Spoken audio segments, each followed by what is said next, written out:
We've caught up with Jen Montone backstage. We're here to talk about Tchaikovsky's Fourth Symphony and the horn part. The whole symphony starts with horn. Yes, it's a great brass work altogether, but yeah, we get the first rendition of the theme, which is really, really fun and exciting and always exhilarating for the horn players to get to play that tune. So you're on tour and you're playing in all different halls. Do you have to make special adjustments? Yeah, that's kind of part of the fun of touring. Every hall is obviously so different from each other. We do have sound checks in each hall, during which time the maestro always discusses a lot of things relating to balance and usually note length.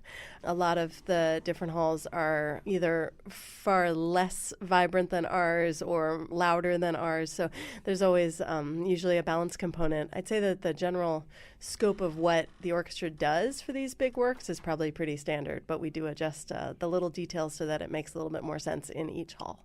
So let's talk a little bit about the Tchaikovsky, your part in it, and just how you approach it as an orchestra.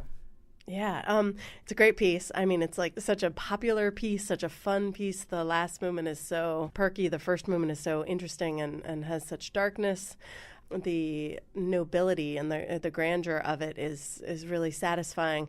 My favorite movement actually is the second movement with all the oboe and bassoon solos, especially with an orchestra like this. It's just so gratifying to get to play and get to hear. It's just like the artistry is so phenomenal. I'm always continuously grateful for my colleagues. But yeah, it's Tchaikovsky 4 is one of those you play a lot and yet you could never ever not love it just because it's just a blast. So it's a wonderful piece to take on tour. Yeah, totally. Yeah, and then the strings get to really shine in the third movement. Yeah, it's got a little bit of that, like featuring the different sections of the orchestra. So it's got that show-offy quality, which is a very fun type of thing to bring on tour. Have you been to Hamburg before? Actually, no. I've been to many cities in Germany, but Hamburg's not one of them. And you have your family here. I do, and that's something my children have been very much looking forward to, some of the kid activities in Hamburg. I believe there's a wonderful train museum. Great. And what do you do to stay energized when you're on tour? Oh, energized is not a problem for me.